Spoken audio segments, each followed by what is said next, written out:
Hello, my name is Dr Bobby Sura, consultant clinical psychologist, systemic psychotherapist at Solihull Wellbeing Clinic.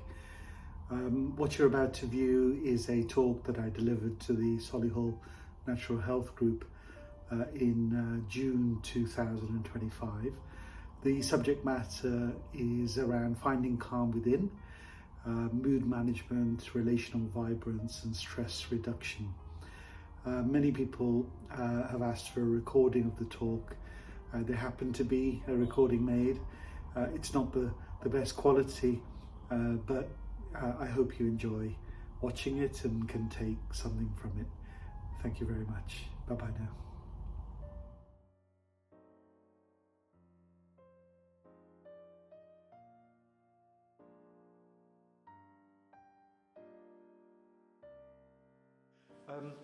I've been aware of the Solihull Natural Health Group for many years actually, and Caroline, who's helping out with the coffee and tea today, is a bit not loud enough.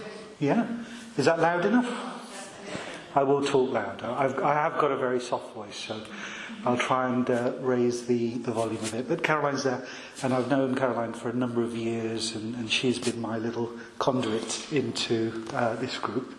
And I have been to a couple of talks over the years, and really enjoyed it. So I was very honoured, actually, to be asked to come. So thank you, and thanks for spending a bit of time with me. I'm going to be talking about this. Actually, when Caroline approached me, she said, "Can we have a talk on stress and stress-busting tools?" And I thought, okay. And I thought that's such a, it could become really boring, talking about stress and stress management and the stress response. And so I thought, why don't we try and give it a twist? And what is it we're really looking for? It is about finding a calmer, more balanced way of being.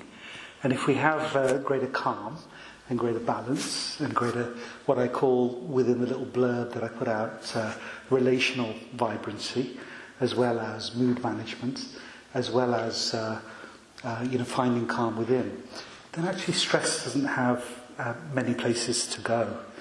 If we can build up our positive psychology and our positive way of being, to me it feels a bit like when you turn on the light in a dark room, you don't have to do anything to take the darkness away.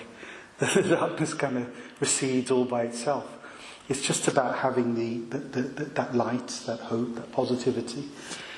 And to the work that I do, whether it's through the clinic here or I would say, I was trying to work it out, near on 25 years plus in the NHS since 1998, and maybe a bit before that as well. The clients that I work with, that's really my approach. So what I'm going to talk to you about today is the sort of stuff I do with my clients day in and day out. And it is a little bit different to the norm. I'm not necessarily drawing on lots of psychological models because, as you can tell from the books that I brought along, by the way, I'm not the author of all these books. It could be a real kind of pretend game, that, couldn't it? They're books that I've read and enjoyed. So I thought, if you like what you hear today, we're inspired by the writings of other people. So you're very welcome to have a look, take a photograph of a cover, ask me which books I've enjoyed most. But because of the kind of books I read, I'm not really reading a lot of psychological research necessarily, but I'm reading about the human spirit and human development and our pattern of being and how we relate to ourselves and to relate to other people. And I think when we get that right, we manage some of the stresses and strains of life as well. Now, I'm not necessarily talking about the more heavy-end mental illness, that leads people into inpatient units, psychiatric hospitals. Some of what I talk about would help there too. But I'm talking about the everyday, what all of us experience, our ups and downs, our stresses and strains. So that's what I'm going to be talking about today. So let's see if this works. That's just what we're doing. And just to say a bit about it, I've got 2 or 3 what I'm calling experiential exercises. So there will be mindfulness-based spiritual, psycho-spiritual based exercises. They'll be meditative, using breath, and we'll, if you're willing and would like to join in with that and experience some of what I'm talking about, you're very welcome. And I'll try and fit in 3, if I can, at intervals through the talk today. And Jackie, if I'm getting close to running over, let me know. Just give me a little thumbs up. So the first thing that we're going to do is an exercise. Let's begin as we wish to go on. So this is about exchanging stress for peace. So what I want you all to do is just take a little, put your feet down on the ground, ground yourself with your feet flat on the ground. Put your hands comfortably somewhere on your laps. If you want to, you can close your eyes, or you can rest your eyes, just sort of soften your gaze and look down. And we're going to start with anchoring ourselves in our breath. So I want you to breathe in through the nose, maybe for a count of 2 or 3, and then breathe out through your mouth for a count of 3 or 4. So you're breathing out a little bit longer than you're breathing in. Just go through a few cycles of breath for me. Anchoring yourself in your breath. Pay kind attention to your body and your breath, and relax it to the moment.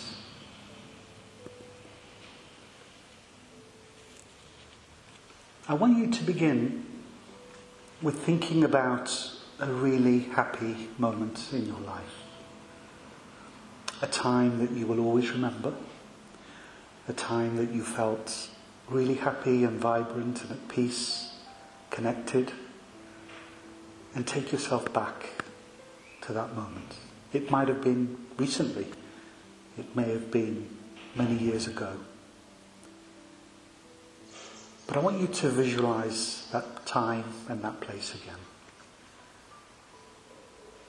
What can you see in your mind's eye? Where are you? Who's around you? Are you on your own? Are you in company? Are you indoors or are you outdoors? Always staying with your breath, breathing in slowly, breathing out, but also visualizing the colours, the shapes, the light, sensing what the air was like, the temperature. What were you wearing? If you don't remember, imagine at that sort of time in your life, what might you have been wearing? And when you look at yourself, how do you know that this is a happy, calm moment? Your smile, your eyes, your posture, the way you relate to things and people around you. And now when you next breathe in, I want you to feel that you're breathing in the quality, the goodness, the joy, the happiness, the peace of that moment. You breathe it in through your nose, it goes down into your lungs, and then from your lungs that peace and joy radiates to every part of your body. Feel that presence every time it moves into you. Your body and mind are being fed and nourished by this goodness. And it's moving out, it's spreading, rippling through your body, out to your limbs, down to your fingers, down your legs, down to your toes. The goodness is moving up your body to your head. Even the tips of the hair on your head are receiving it. You are glowing from the inside.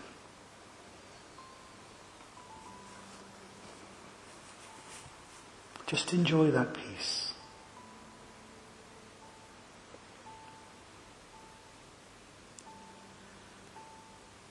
And now we're going to change it a little bit. We're going to focus on the outward breath. come away from that image. It's there with you. You can go back to it whenever you want. But I want you to now focus on your outward breath. Think of some things that you need to let go of. Things that weigh you down, things that burden you, things that trouble you. Things that disconnect you from yourself and other people. People you love, people you work with, people you live with. And whatever that thing is that's troubling you, just name it. Connect with it. Give it words. Maybe it's something to do with anger or sadness, guilt, shame. Maybe you feel you've been let down. Maybe you don't feel valued by this person or this place. And allow the feelings and words to be with you. Often we run away from them. We push them away. We don't want to feel discomfort. But in this exercise, I want you to hold them within the compassion of your hearts. Because even these feelings have a place. But now ask yourself, do you need to hold on to these feelings, these thoughts? Or are you ready to let go?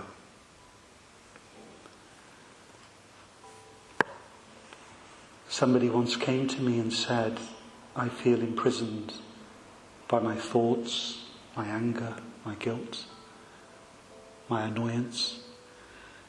And I said to her, if you feel imprisoned, who do you suppose has the key? So unlock these feelings, these thoughts for this moment. Give yourself permission to let them go. Release the holding and notice how your body softens, your heart opens, you relax.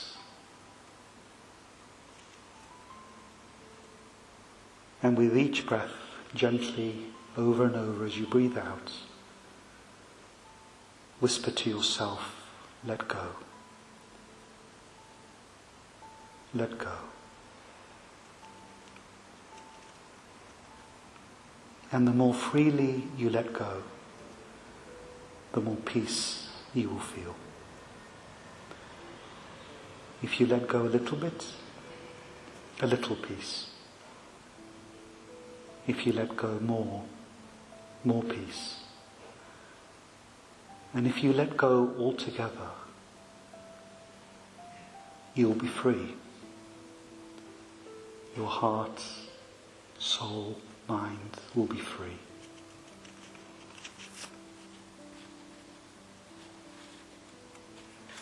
Just give your fingers a little rub in your palms, wiggle your toes. Give your shoulders a little stretch up towards your ears. Just start to come out of that, and I hope that felt relaxing. It wasn't too long. Yeah? People are feeling a little bit more peaceful. So there's an example of how we can use our mind, our thoughts, the verbalizations, what we say to ourselves, because we talk to ourselves all the time, don't we? The best time that we talk to ourselves is when we're shampooing our hair. You know, you're in there and the water's pouring on you, it's lovely and warm and the shampoo's in there and you don't know, your mind has gone to several different places. Sometimes it troubles us, you know, that incessant negative chatter.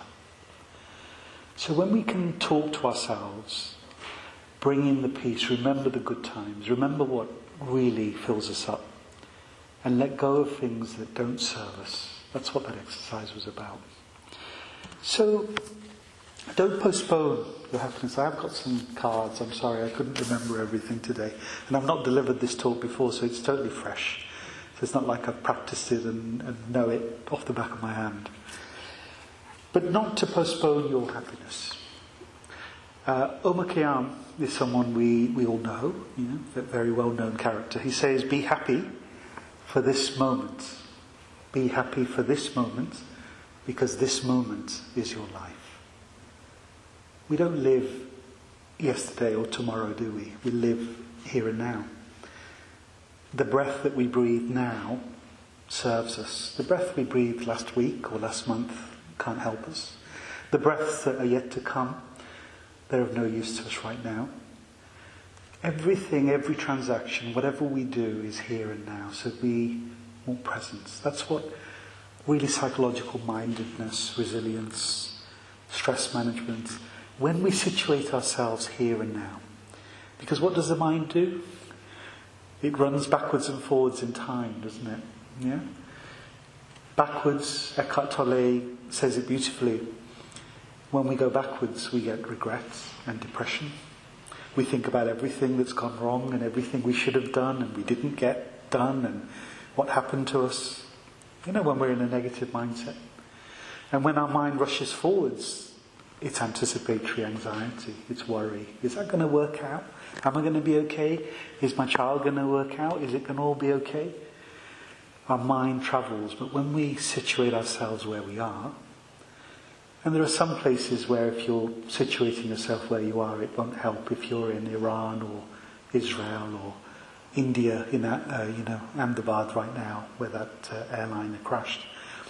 Being in the now probably is going to be pretty difficult.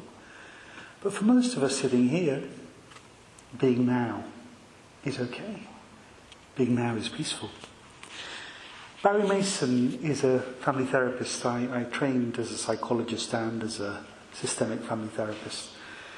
And Barry Mason is somebody who's very well known in the systemic field. He used to run the Institute of Family Therapy and train people somewhere south. And he developed a lovely model. And that model was called the safe certainty model. So you imagine that there are a grid, two lines like a crosshairs, and you have safe on the top and you have unsafe at the bottom.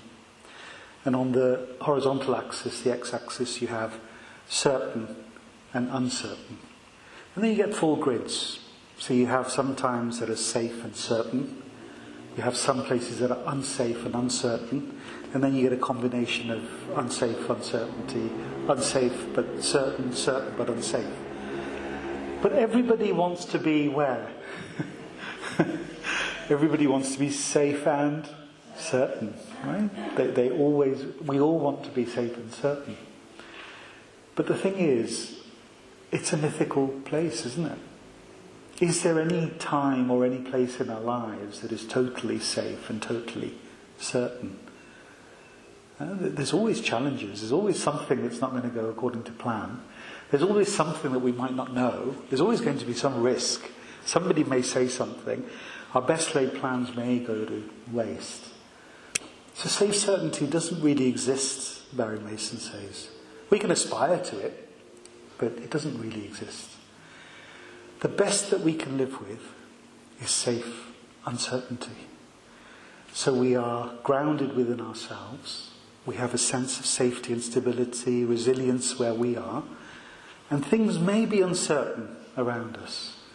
But when we are grounded and we have balance and equipoise, the choices and decisions we can make, how we interact with our environment and our situations, our challenges, we can find a way. You just think about it in your own lives. Any time that you've had troubles, if you've run with your anxiety and your panic, your stress, you end up making all the wrong decisions, don't you? You get deeper and deeper into the hole. But if you just sit back, talk to somebody you love, someone that cares for you, go into yourself for some inner guidance, try to rest and relax, and then the solutions present themselves to you. Have you ever experienced that? Have you ever felt that you're trying to remember something and you try as you much, I'm trying to remember Caroline's second name, is it Gibbons, is it, giraffe, what is it? And I try and I get more and more stressed because I've got to send this email and I don't want to look as though I don't remember her. I always remember her. But then when you just sit down, put your head on the pillow, and before you're dropping off to sleep, it just pops into your head when you're calm and relaxed. Because a calm and unruffled mind presents solutions. Don't postpone your happiness. What I'm trying to say is if you're trying to make your life safe and certain, you might be waiting a long time. We've got to work with life as it is, and we have to find our happiness now. Every day, here and now. We've got to manufacture that today with every breath of our life. So some people say, I don't like my home, but I'm afraid to move. Yeah, sounds familiar? There is something I want to do, but I'm not sure I want to because I might fail. This is people that get anxious and stressed. If I get close to somebody, if I commit to this relationship, what if they let me down? What if it doesn't work out? What if I get hurt? I want to be successful, and this is a big one, but I don't think I deserve the success. I don't deserve the happiness. Some people I see feel that way. They feel that they maybe have acted or behaved in a way that they don't deserve to be happy. They don't deserve to be peaceful. But all of those situations, we are just postponing our happiness. We're exchanging our happiness for stress and strain. So what I say to my clients, and I'm going to ask you to take this away as an idea, because I'll be peppering the talk today with lots of practical ideas. So when you feel stuck, it's because you want safe certainty. It doesn't feel safe and certain. That's why you feel unhappy. But there is comfort in the familiar, isn't there? Yeah? I used to work in a CAMS team, and I used to work with, and then did some private work as well. It's like a legal work in family courts around looked after care. Not a very pleasant place to be, to work with children who have been neglected or abused. And sometimes we're just hearing about the kind of scandals, aren't we, in the Northwest. And I came across some cases where there were paedophile rings involved. So some of these children, the amazing thing, and it always struck me, that when they were removed from a very neglectful or abusive environment, moved into foster care or moved to adoptive care, some of them would run away and try to go back to where they were. And maybe I shouldn't be astounded, after all, that's their parents, that's their home, that's what they know. But we seek comfort in the familiar. Even if it's not helping, it's not serving us, it's not good for us. So we stay in that home, we stay in that job that's not working, we stay single, or we stay in a relationship that's not very healthy for us, and we don't make the changes that we need to make. So what I want you to do is, if ever you're in that position, or you know someone that is, first of all, know that it's possible to change. Acknowledge that everything can be changed. There are situations that feel very stuck, but everything can be unstuck. Visualize getting past the problem. That's the first step. So visualize, see it, picture it. See yourself performing the change. So you could sit there, you could just sit with yourself for 5 minutes, 10 minutes. Visualize, like David Beckham visualizes taking his free kick, and he sees it curling into the top right-hand corner of the net. How an athlete visualizes crossing the finish line first. I have worked with some Olympians actually, and sports celebrities. I've been very lucky to do that. I won't name which clubs or which teams, but visualization. See yourself performing it. See yourself completing the task and the change. Don't postpone your happiness. And don't convince yourself that this, that and the other needs to happen before you can be happy. How many of us make our happiness, our peace, conditional upon something? When this happens, when that happens. My dad's a perfect example. He came over, he's one of those, people that started working at 11 in a poverty-stricken family in India. Only born in 1947, just the year of the partition of India. when India and Pakistan were separated. And my dad came over. He's one of those stories, and if you ever meet, there are a couple of Asian faces, they will often bring out the story of I came here with £5 in my pocket, and it's true. I think there was some sort of government scheme where they were given £5 to come. They needed labour or something. Now, my dad had built up to become an architectural photographer in India, so he had actually a really good job. But he happened to get married to my mum, and my mum was here already from the 60s, so he came over here. He didn't have a lot, had to work very hard. But he made it. He didn't just accept his circumstances. He visualised what he wanted to happen. He got a photography studio, and then he opened 2 more, and then 2 more.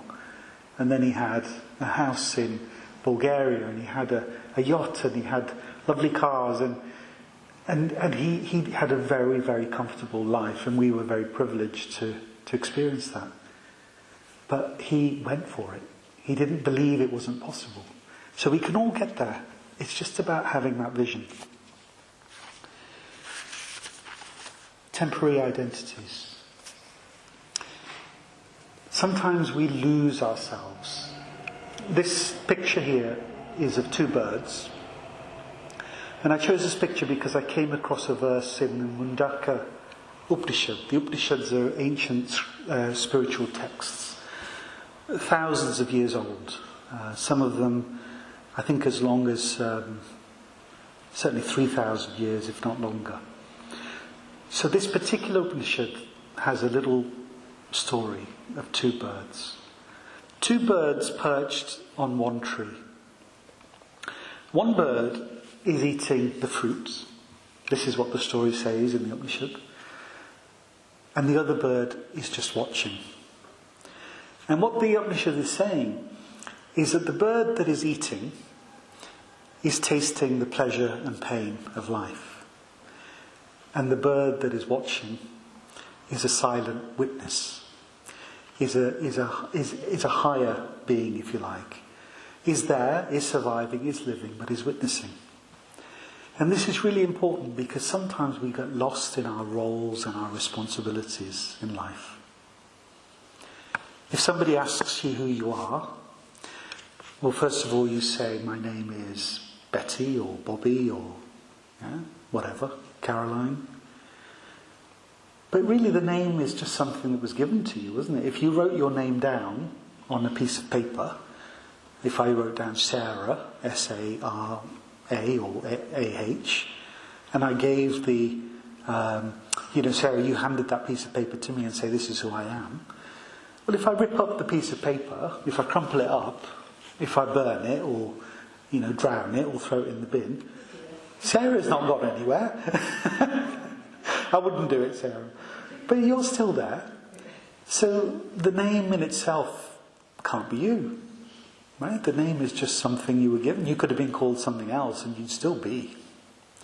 And then when someone asks you who you are, then you say, well, I'm a psychologist, or I'm an academic, or I'm a business person, or I'm unemployed, or whatever it might be.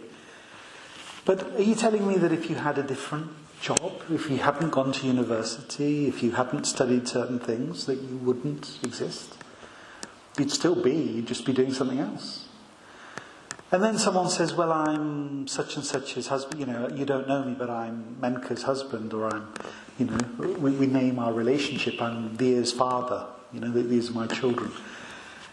But did I not exist before I got married? And did I not exist before I became a father? Before I had a child? So I can't be that either. Everything that I label myself with, it's like that bird that's just engaged with the pleasures and pains of life. We've got to live in this world. But there is a higher consciousness, a higher understanding, where we realise we're much more than what we are. And why is that important psychologically? Because the situations and experiences that trouble us, those situations are not us. They're separate to us. We are experiencing those situations, just like this bird is experiencing the different fruits. Some of it's bitter, some of it's sour, some of it's sweet.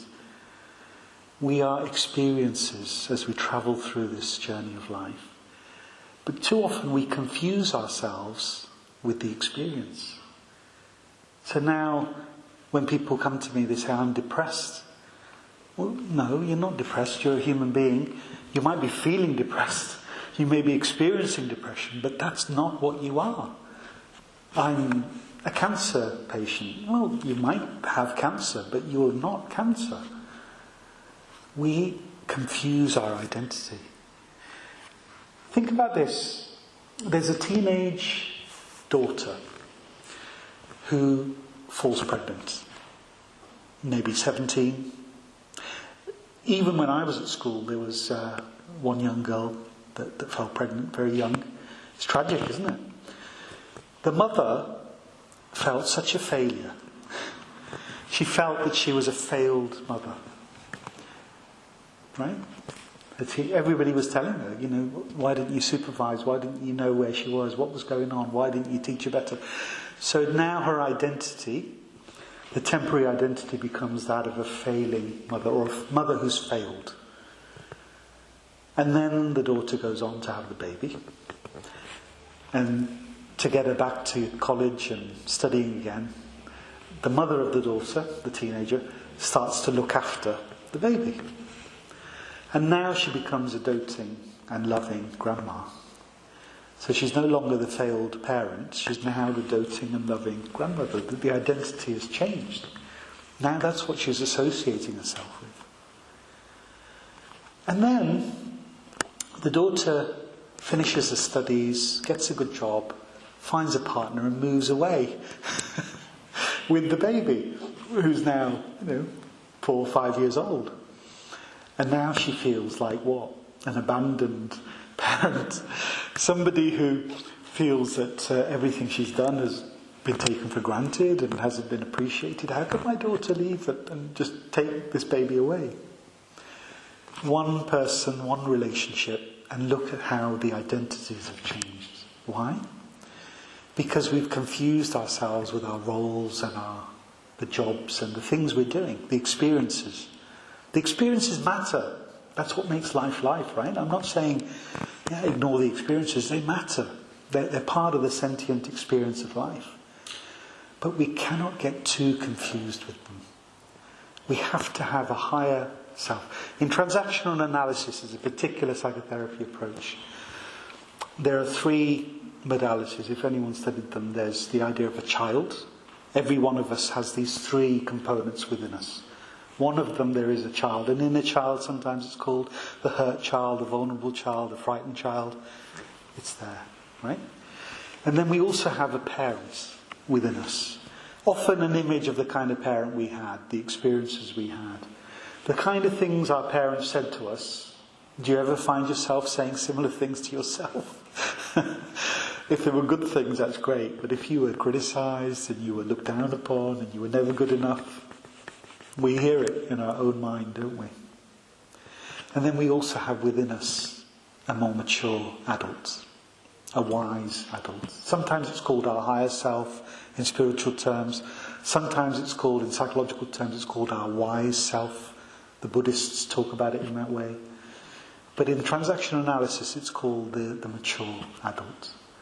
And at any point, you need to think about, am I interacting and responding at the level of a child?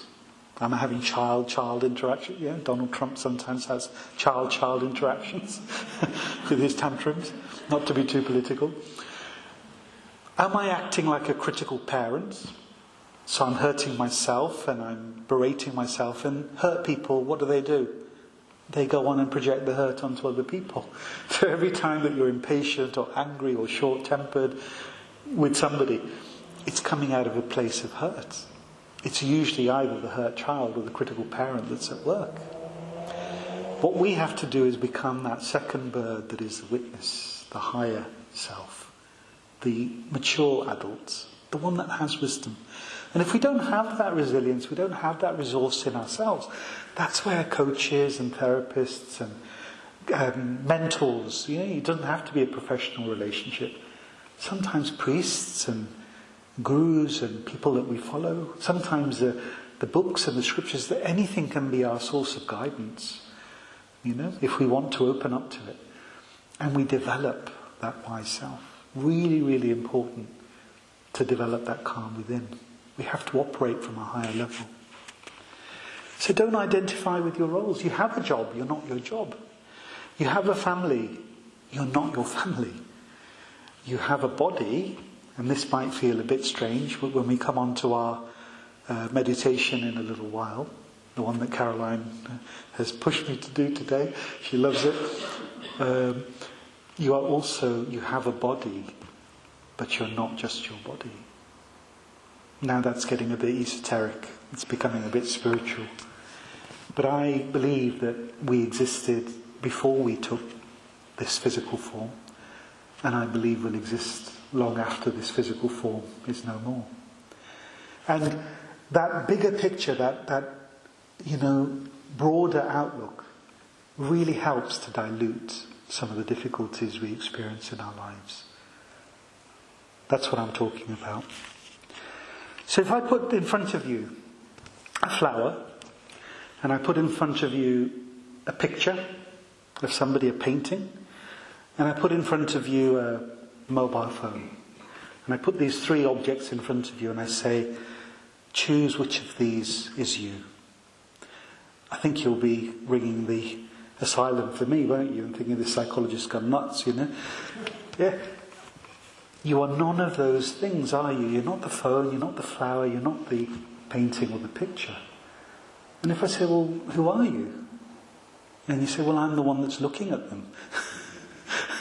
I'm the one that's observing them. And that's what our higher self is. We can observe patterns in our life too if we just rise up a little. We call it externalizing sometimes, if we must call it a psychological term, and I should honour my psychology background. When we externalize our problems, the problem is not me.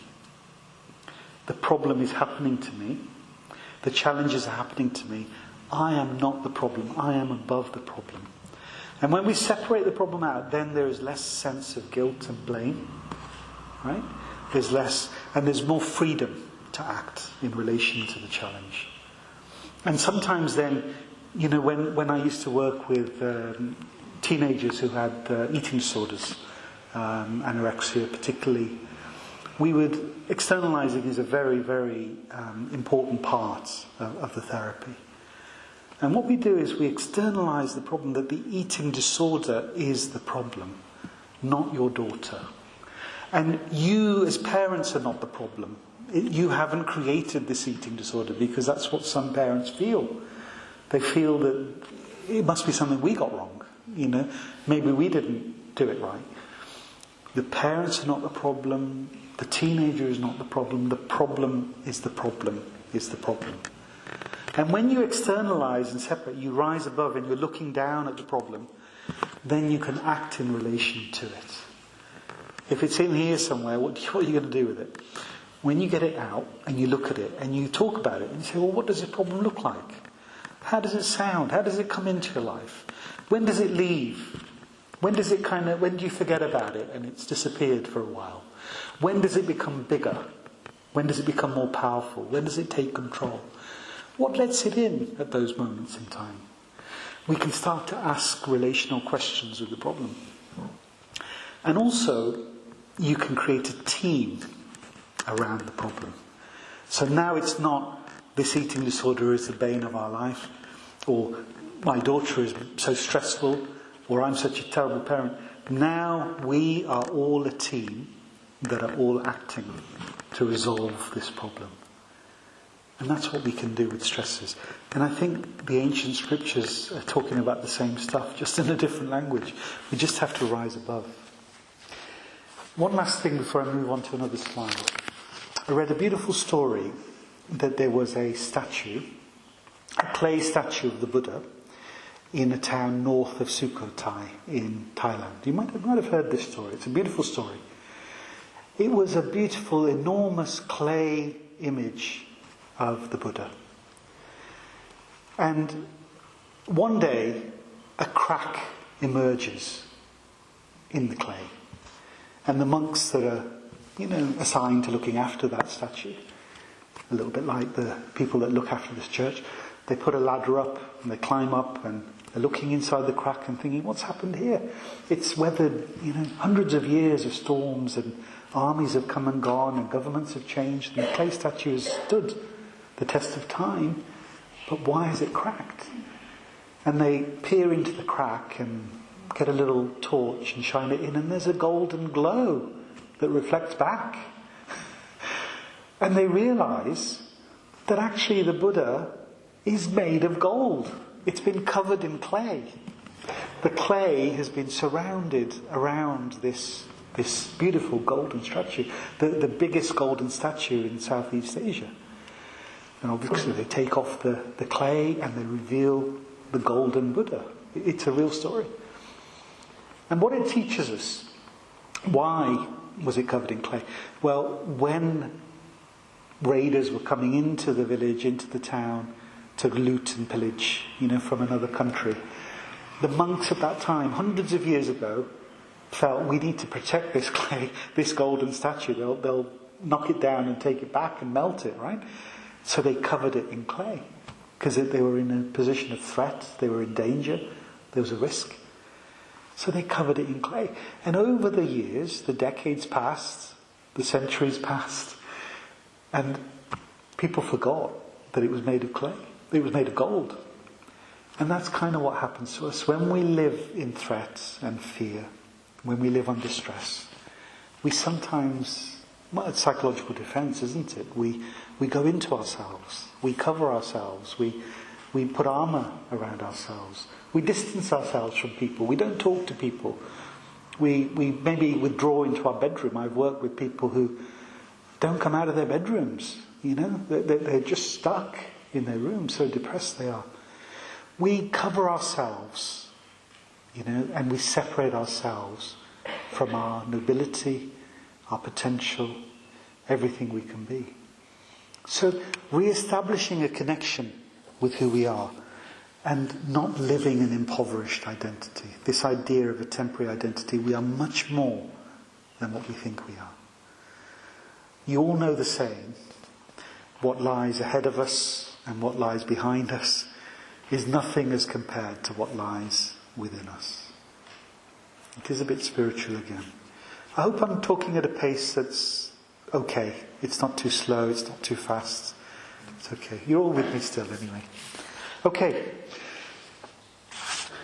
A boy and an aeroplane. A boy on a farm looks up at an aeroplane that's flying up above. And he thinks about faraway places. A bit like Luke Skywalker, thinking he'd like to explore the universe. He's looking up at the plane and his mind goes to faraway places, everywhere that he's never been. And there's a man sitting in the plane looking down at the farmhouse, and he's thinking of home. He wants to be home. You see, when we don't value what we have and where we are, the treasure within. Our sense organs are directed outwards. Do you ever hear, we maybe hear a little bit of our internal workings, when our tummy gurgles or something. But generally we see things outside, we hear things from outside, we touch things that are outside ourselves, we taste things that are outside of ourselves. And because our sense organs are directed outwards, we've developed this belief that all of our happiness, all of our peace, all of our contentment is going to be out there. We're going to accumulate it with our possessions, with our medals, our titles, our awards, The more we earn and accumulate and gather, and then we get into competition, and then we get into unfavourable comparisons with others, that they've achieved more and they've done more than me. And we spend our lives rushing after more and more and more. And the more that we have, sometimes the emptier we feel, the more clutter we gather. Have you ever considered that the things we think we possess actually possess us? Your phone isn't going to be bothered if you lose it, but you'll be bothered. You'll be the one that's ringing the insurance company and looking high and low for it. Your car, when people pass away, I was just talking to this gentleman here, had a bereavement. My mother passed away a year ago in March. She was only 71. The person, the physical body goes, but the Facebook account's still live. The mobile phone number is still alive. The keys to her car are still hanging in the kitchen. You never see the keys or the car weeping, do you? The possessions. But when we lose something, we lose our car, we lose somebody, we lose something. How much do we struggle? So who possesses who? We obviously need belongings, material comforts. When we don't have money and financial security, it's a miserable life. I'm not living in some spiritual utopia here. We need everything. But everything in balance. Everything has to be in balance. So I use something called a wellness wheel in my work with clients. I don't know whether has anyone heard of the wellness wheel? It was developed in Boston. I think that's Massachusetts, is it? Or is it Boston, New England? I can't remember. But Boston, there was a group of people that have claimed they'd created the wellness wheel. The wellness wheel is like, imagine a pizza or a wagon wheel with 8 spokes, or a pizza with 8 slices. And every slice of the wellness wheel is a different dimension of life. One of them is family. Another one is social connection. Another one is intellectual stimulation, learning, growth, that kind of thing. Another one is hobbies and interests. Another one is spirituality. Another one is career. So and then physical health and emotional self-care. So you get these 8 dimensions. And what I sometimes do with my clients, I have a little worksheet, and I make the center point of the wheel as 0 and the outer rim a 10, and I get people to plot out of 10 where are they on each dimension of their life. And what it tells you is which bits are you doing to excess and which bits. So career is often out there, 10 plus, and family and physical health are often much lower, 2 or 3 out of 10. And they plot this wheel, and then I get them to join the dots, dot to dot. And I said, if that was the wheel on your bike, how far do you think you'd get? And it really comes home to them. They think, my wheel is really dented, really warped. I didn't realise how unbalanced my life is. So material progress, career development, achieving things, having nice homes, holidays, developing lovely families, really important. But we have to think about pendulum swings. Where are things in our life excessive and we need to reduce? Take a bit of time out of work. Usually it's work. And where are things in deficit, and how are we going to grow those? So with that wellness wheel then, we use a solution-focused approach, which is just to say, what if we could make this score of 3 just 3.5? Yeah, you'll be familiar with it through coaching, Caroline. And once they're at 3.5, what would make it 3.75? Tiny steps. Because Lao Tzu says, a tree that reaches beyond your embrace starts from a tiny seed. And a building that is 9 stories high starts from a handful of earth.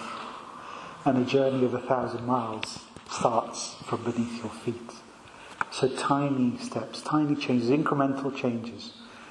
And people start to develop a more balanced life. You can do this. You can find the wellness wheel, or drop me an email, I'll send you a copy of my worksheet. Use it. See where you are with your wellness. Keep things in balance.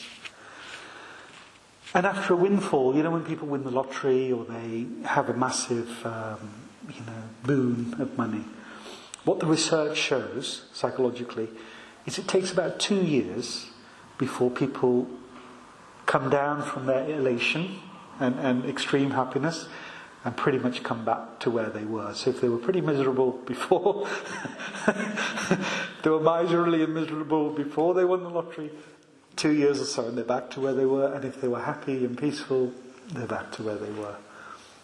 These are important, but they're not everything. And one little thought experiment for you. Let me just say that if I said to you, give me back everything that you've earned and accumulated, everything you've built, and I will give you back 30 years of your life. You can go back and start afresh. Most people, not everybody, but I think quite a lot of people would take that exchange. And it tells you a lot, doesn't it, about what we do in our lives, what's really important. It's not what we have, it's who we are, the treasure within. Okay, so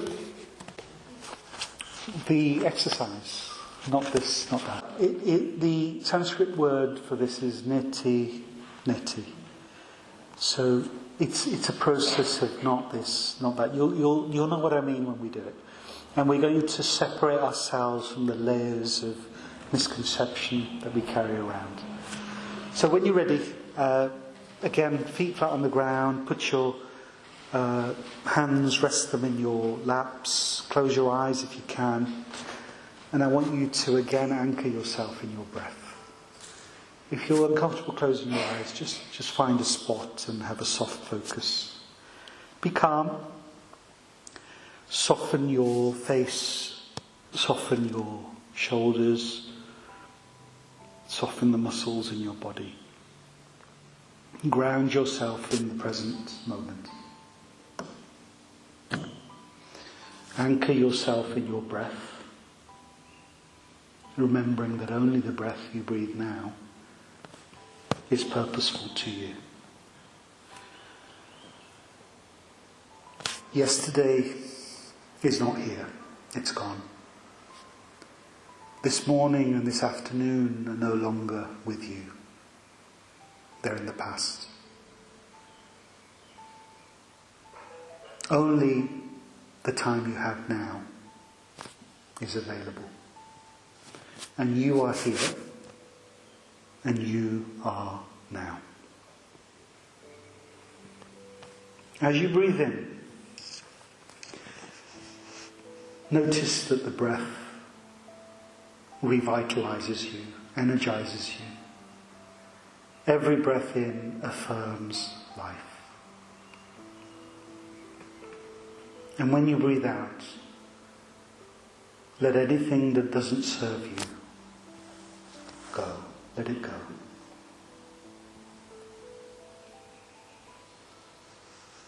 Visualize, if you will, the vast open sky.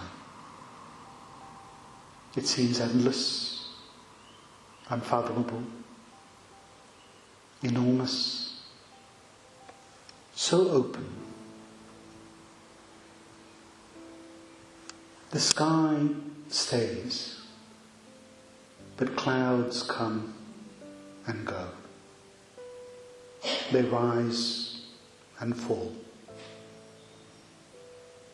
But the sky remains. I want you to envisage that you are the sky. You are like the sky. And the clouds that come and go, that pass, float by, they're like your thoughts, your feelings, your temporary identities. They come and they go. But you remain. Think about the most troublesome times in your life. They don't stay with you. With time, you move through them. You work through them. Think about the happiest times in your life. You also pass through them. You leave them behind too, in some shape or form. So who are you? Who are you? If you are not your thoughts and feelings which come and go, then who are you? Are you your feet? Well, your feet carry you where you want to go. They help you to travel. They help you to experience this world. But they are just a vehicle that helps you move around. You are not your feet. Your feet are not you. Are you your torso or your hands? Your hands help you to bring things close, push things away that you don't like, hold things and let things go. But you are not what your hands touch and hold, pick up and drop away. You are that which uses the hands to do these things. Your hands are not you. You are not your eyes. Your eyes look upon the world. They look at things that bring you pleasure. They turn away from things that give you displeasure. But you are not the eyes, and you are not what the eyes look upon. Those are just experiences, changing landscapes. You are much more enduring, much more stable, much more lasting. You're not the ears or anything that the ears hear. They're also what you experience, what you experience. You are not the tongue or anything that the tongue tastes. And you are not your face. Your face is not you. The Buddhists use a koan, the Zen Buddhists, which says, can you describe your original face? And it will perplex you, because which face will you choose? When you were a newborn, you had a different face. Your skin was soft. When you became 7 or 8, your face changed. You looked different. By the time you were 16, your face looked different in the mirror again. And when you became 30 and 40, well, the face had changed again. And that face will keep on changing with every year, with every decade that passes. Which face will you choose? You are not your face. The form comes and goes, but you are the silent witness, the Sakshi at the gate, the observing awareness. Experiences will come and go, but from this wise, enduring stability, you can watch, observe, act in relation to, but not get lost in the experience. You are enduring, stable, wide, vast, open, expansive. Experiences come and go, but you remain. The experience of this body and this life will also come and go, but you will remain. In that is your peace, your presence, your stability. No stress or pressure or burden can touch this sublime, precious, luminous part of who you are.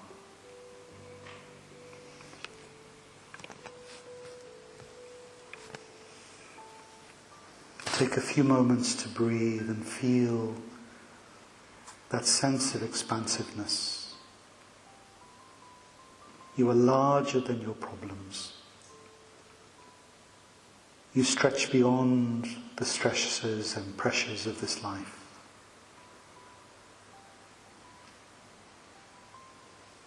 Just like a little stone thrown into a glass of water will create great disturbance. The water will splash everywhere. But a boulder thrown into the ocean hardly makes any impact at all. You are expansive. You are large and enduring. In this is your peace and your stability. So again, rub your fingers into your hands, wiggle your toes, start to just straighten your body, stretch your shoulders up to your ears if you want to, roll them back and forwards, and come back into this space with me. Okay.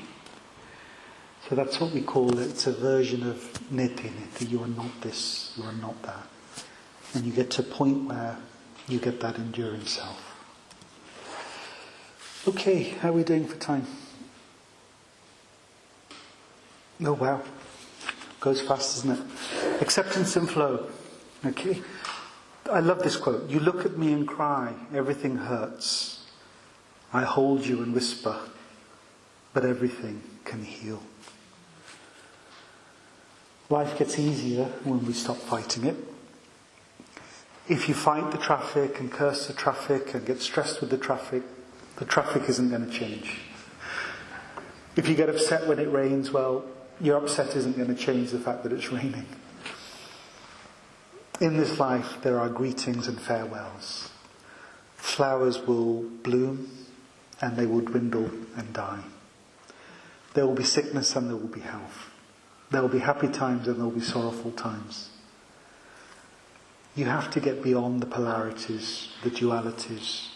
Accept and flow. Like water.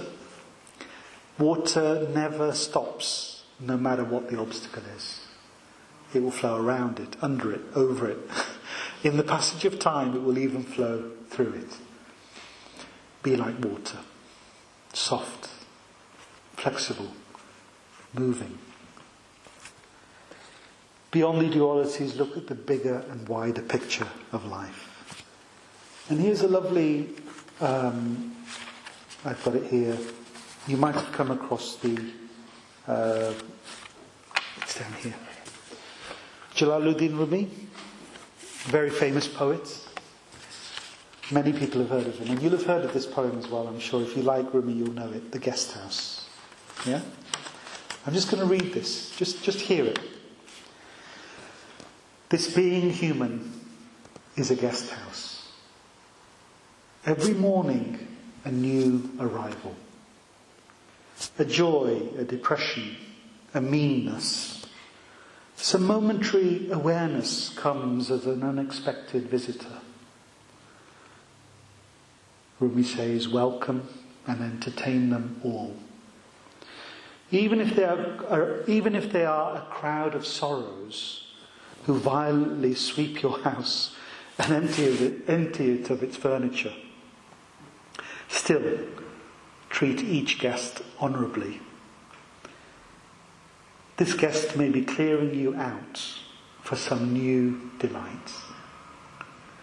The dark thought, the shame, the malice, meet them at the door laughing and invite them in. Be grateful for whatever comes, because each has been sent as a guide from beyond. That's the Guest House. It's a beautiful, sublime piece of poetry. And what I say to people now, sometimes I'll read these things to people, and ask them to read these books. I think it's all part of, it's an unusual clinical practice, but I think it helps.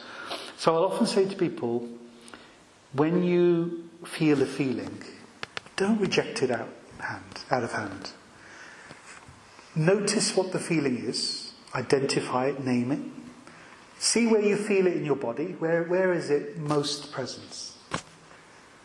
And then, rather than treating it as an enemy, something you want to run away from or shoo away, because that's what we do when we become disturbed or uncomfortable, what I say to my clients is, why don't you see the feeling as a friend? A bit like Rumi's guest house. Turning things upside down on their head can be very helpful sometimes. What if something that you think is good is bad? What if something you think is a failure is a success? What if something you think you've lost is actually an opportunity to find something else? Turning things on their head. What if this feeling is a friend? What if you sat down with the feeling and said, teach me what I need to learn? What do you want from me? What do you require from me? What will I need to do for you to leave me satisfied? For the feeling to leave in a satisfied way? Feelings are not our enemies, They tell us, they're a navigation system, an emotional navigation system. They tell us something we need to know, something we need to feel, something we need to think about, something we need to do in relation. So I use a mood tracker. Again, if you want this, I can send it to you, where we literally go through those steps. What is the feeling? Where do you feel it? What is it asking of you? Write it down. What do you need to do for this feeling to leave you alone? So, moving on, because time is running short. Compassion and self-acceptance. A mirror exercise. I came across this in one of the books. I think it might be Robert Holden, Shift Happens. Go to the mirror and look yourself in the eyes. And when you look yourself in the eyes, this is a real thing to do, right? So you can all try this tonight. Just to make sure no one's looking. Go to your room, go to your bathroom, go to your bedroom, wherever you've got a nice mirror, or sit in the car. Look in the mirror, look into your eyes, and say to yourself everything that you value and appreciate and like about yourself. What is good about you? Very rarely, I'm not talking about narcissism here, you don't have to become, egotistic and arrogant. If you have narcissistic traits, maybe it's not a good exercise for you. Maybe you need to look at other people and do this for them. But if you're like most people, we generally don't accept ourselves very much, There's always something that we're unhappy about, We want approval, we try to people please, we compare ourselves unfavourably to other people, all of these things. And what it is, it's back to the stories we were told, what people have said to us, what we internalised, and then what we start to live. This is the narrative therapy model from Australia, Michael White and David Epstein. So stories told become stories lived. And other people start to author our lives. So the question to ask yourself is, when you look in that mirror, say good things about yourself. Change the story. Become the author of your own life. Say good things. And when you looking in the mirror and you look at yourself, Jackie, look into your eyes and say, Jackie, I really love you. Try it. Weird, isn't it? It's going to sound strange because you might never have said it to yourself. And try this practice every day. Loving and cherishing. Set your intentions for each day. Think about how you want this day to go.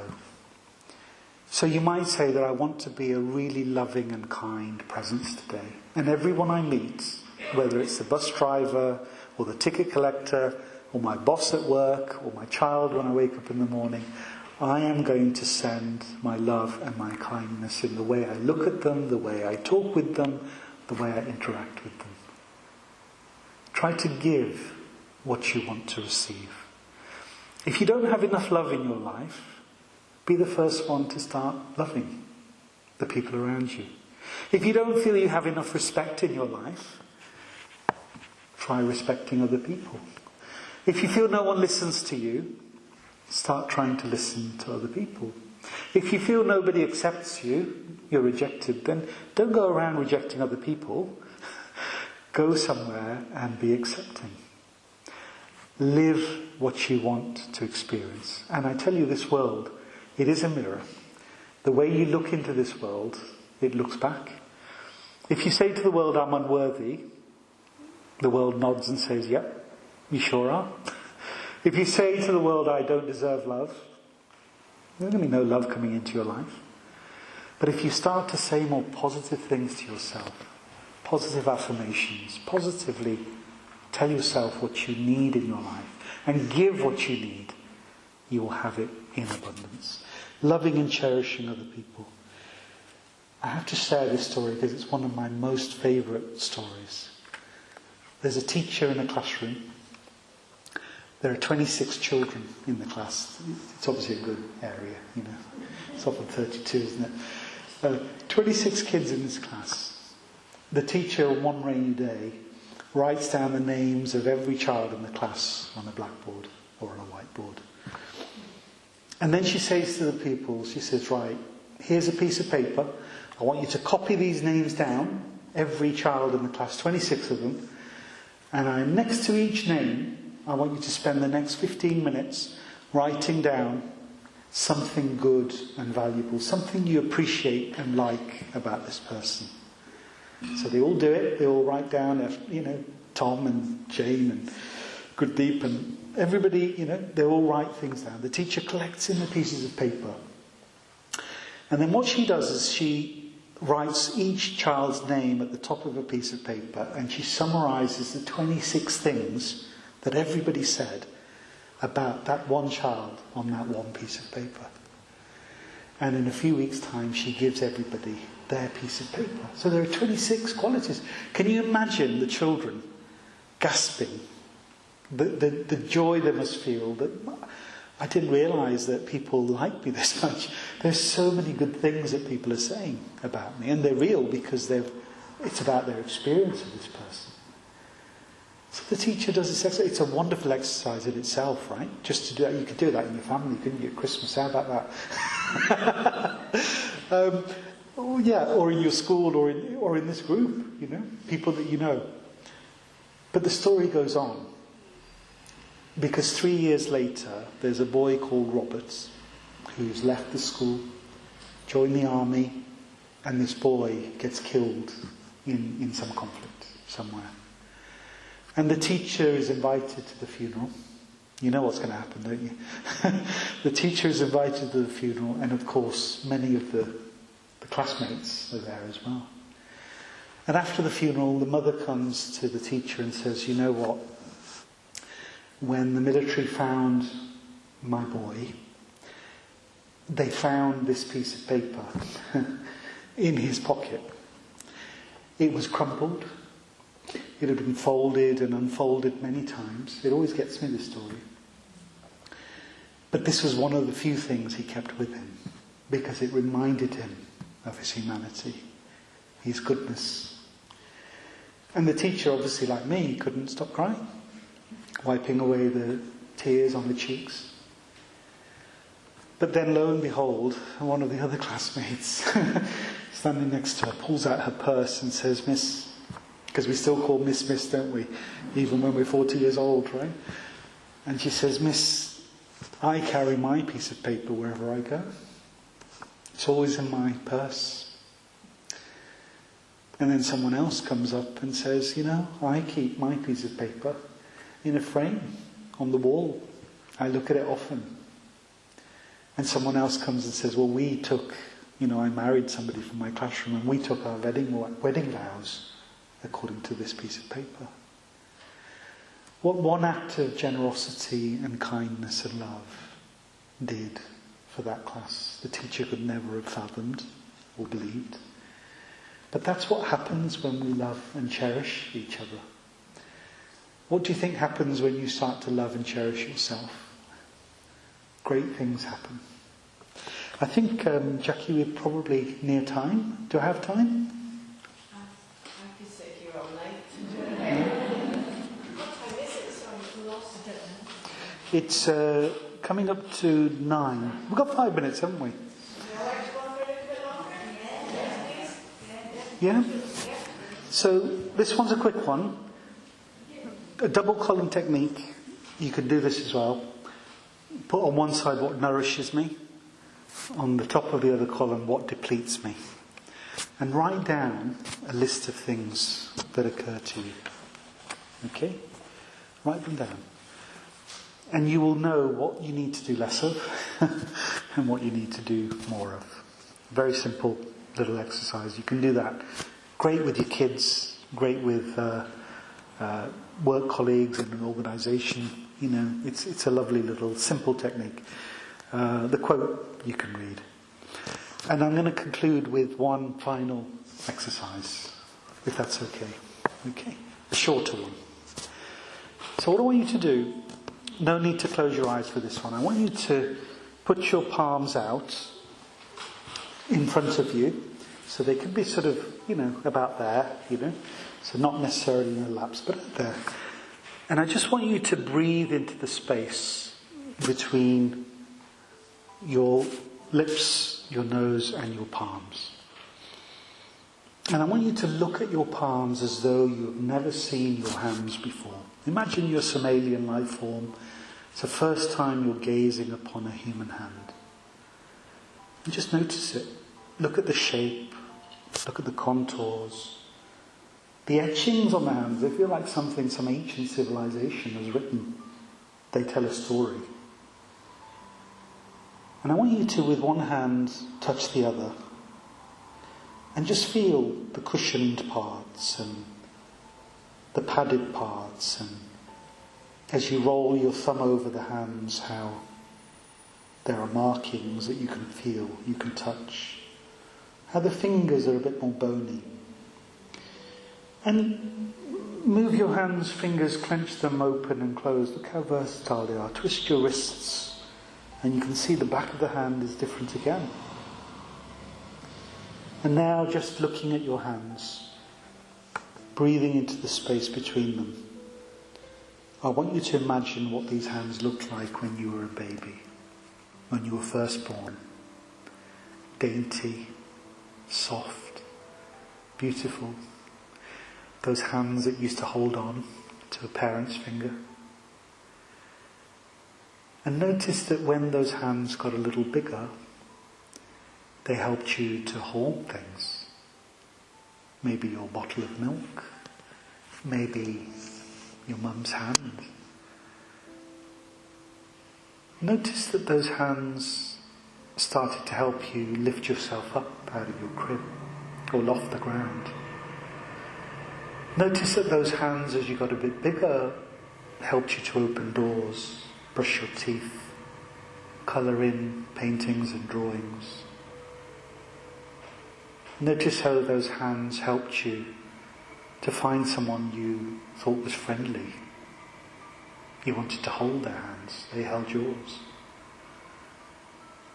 Notice that these hands have helped you every step of your life.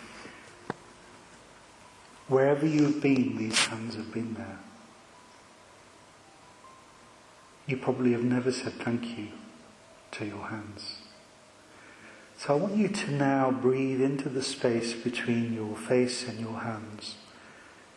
And as you breathe in and out, I want you to whisper to yourself words of gratitude to these hands that have wiped away your tears, that have helped you serve those you love, that have helped you write the most beautiful things. Thank you. Thank you for what you've done. And now, putting your hands on your laps, become aware of your feet.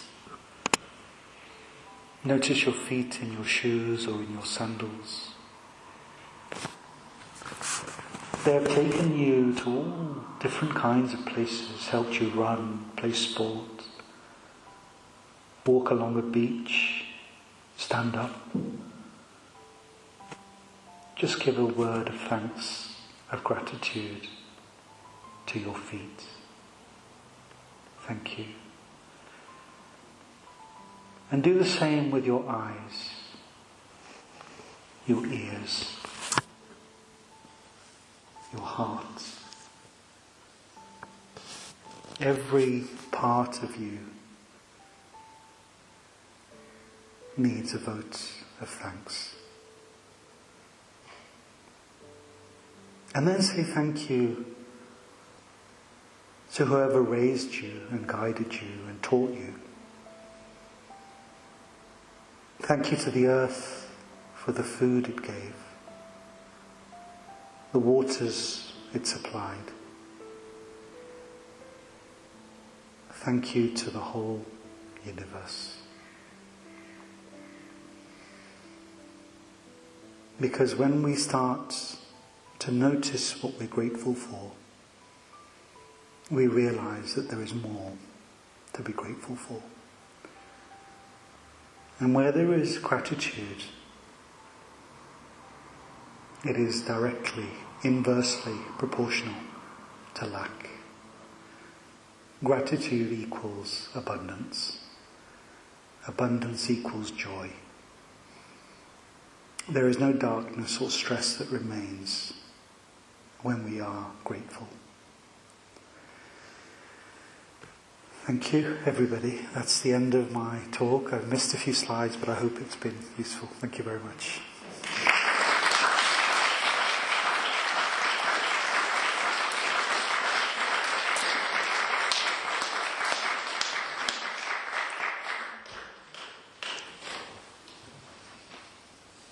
I've got goosebumps all over my body.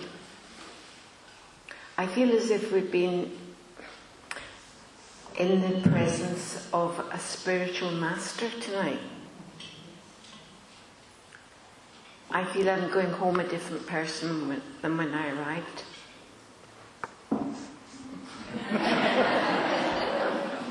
Spiritual masters can be in more than one place at once. The serenity with which he spoke, I think everybody probably felt the same.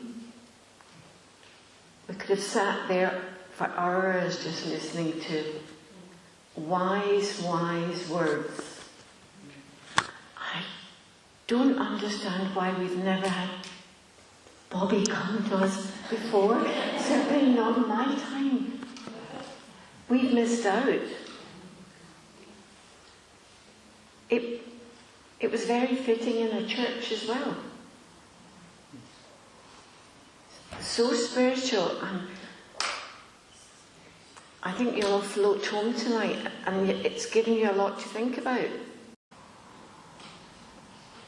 So, what an end to our spring talks, because we take a 2-month break now, and we'll come back in September.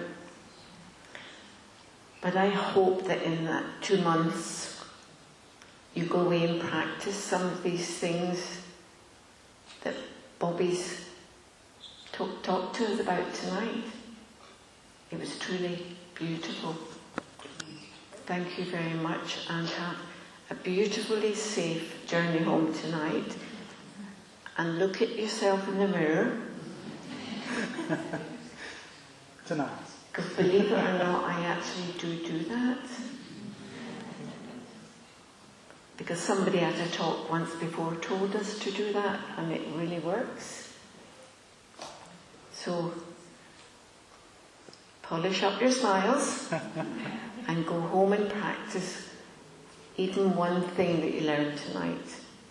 But thank you very much for coming. I think other people missed a treat tonight. Safe journey home, and we'd like to think you'll come back again sometime. We start again in September when we have Krishna Rupariya doing an introduction to Soma breath. And I think that's something else which will be very useful for us. So, have a safe journey home. And once again, another big applause to Bobby.